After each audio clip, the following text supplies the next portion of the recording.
Hello guys, ये है class 12th का पहला चैप्टर है भौगोलिक एवं सांस्कृतिक पर्यावरण सामाजिक जीवन पर प्रभाव। जो भी स्टूडेंट क्लास 12th में है, सोशोलॉजी लिए हैं, उनके लिए बहुत अच्छा है और इसे पढ़ लिख कर पेपर में अच्छे अंक ला सकते हैं। बिना देरी किए इस क्लास को चलो चालू करते हैं। और आप लोग इस चैनल को लाइक करें, सब्सक्राइब करें और सपोर्ट करें। चलिए, मनुष्य के व्यवहार से लेकर सभ्यता, धर्म और विज्ञान तक सभी दशाएं भौगोलिक पर्यावरण का ही परिणाम है।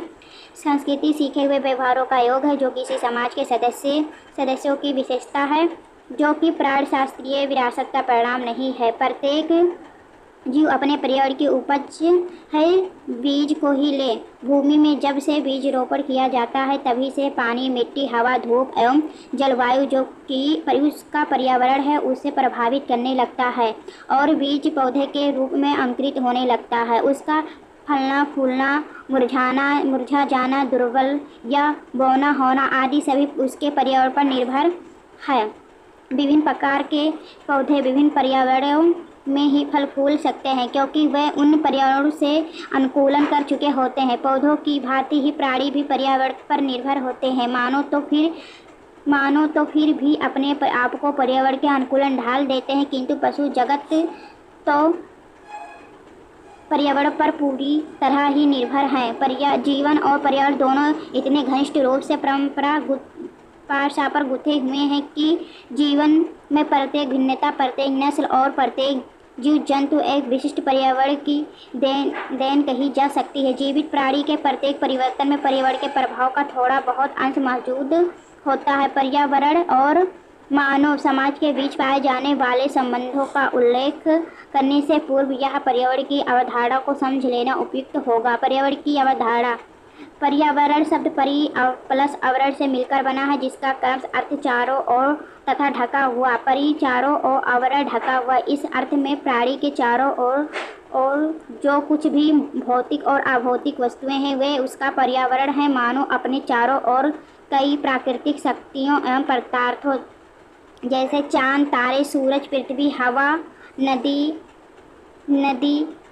पहाड़, जंगल, जलवायु एवं ताप आदि से तथा कई सामाजिक सांस्कृतिक तथ्य जैसे समाज, समूह, संस्था, प्रथा, लोकाचार, नीति, धर्म, सामाजिक मूल आदि से घिरा हुआ है। जो जैसे आपके पर्यावरण में है ऐसे पशु के भी है।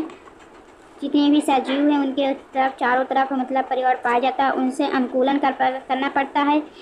जो लोग अनुकूलन करते हैं वही इस समाज में अच्छे और मतलब खूब अच्छे से अपने जीवन व्यतीत करते हैं, खुशहाल रहते हैं। वैसे सभी को अपने माहौल में ढलना चाहिए। मेरा तो यही मानना है कि अपने पर्यावरण से अनुकूलन करना बहुत ज़रूरी है। अगर जो जीवन में खुशी रहना है तो बहुत ज़रूरी है। हमारा पर्यावरण वैसे प्रदूषण होते जा रहा है, उस प्रदूषण से भी रोकना चाहिए। पेड़ पौधा लगाना चाहिए। जितने भी स्टूडेंट हैं वो लोग पेड़ पौधे लगाएँ। जिनके पास ज़मीन है उनके लिए तो और अच्छा है। उन्हें पेड़ पौधे अपने घर में ज़रूर से लगाना चाहिए। हाँ, हम भी लगाएंगे। कि उसका पर्यावरण कहा जा सकता है। इस प्रकार प्राणी के चारों ओर पाई जाने वाली सभी प्रकार की प्राकृतिक, सामाजिक, सांस्कृतिक वस्तुएं एवं दशाएं उसका पर्यावरण कहलाती हैं। पर्यावरण के परिभाषित करते हुए रास के लिखते हैं, पर्यावरण कोई भी बाहरी शक्ति है जो हमें प्रभावित करती है। जिस वर्ग के अनुसार पर्यावरण वह सब कुछ है जो किसी वस्तु को चारों ओर से घेरे हुए है और प्रत्यक्ष रूप से प्रभावित कर रहा है।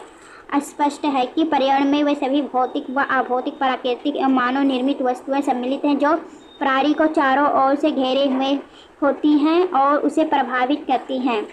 संपूर्ण पर्यावरण का वर्गीकरण। संपूर्ण पर्यावरण के अंतर्गत अनेक पक्षों को सम्मिलित किया जाता है। हार्वर्ड स्पेंसर से लेकर वर्तमान समय तक के समाजशास्त्रियों ने विभिन्न आधारों पर पर्यावरण का वर्गीकरण किया है। यह कुछ प्रमुख समाजशास्त्रियों द्वारा प्रस्तुत पर्यावरण के वर्गीकरण का उल्लेख किया गया है। मैकाइवर एवं पेज द्वारा प्रस्तुत वर्गीकरण। मैकाइवर एवं पेज ने संपूर्ण पर्यावरण को दो प्रमुख भागों में बांटा, भौतिक पहलू एवं सामाजिक पहलू। सामाजिक पहलू के अंतर्गत लोक रीतियाँ, प्रथाओं, कानून, संस्थाओं, सामाजिक संबंध, जाति समूह, वंशानुगत प्रथाओं एवं सामाजिक विरासत आदि को सम्मिलित किया गया है। अभौतिक या प्राकृतिक पहलू बहुत विस्तृत है। इसे दो भागों में बांटा गया है, मानव द्वारा संशोधित एवं मानव द्वारा संशोधित। पर्यावरण एक पक्ष ऐसा भी है जिसे मानव से मानव ने अभी परिवर्तित या संशोधित नहीं किया, जैसे समुद्र, जल, वायु, वर्षा, ताप, आर्द्रता आदि। दूसरी ओर प्रकृति की अनेक दशाओं को मानव ने संशोधित कर दिया है। उदाहरण खनिज धातुओं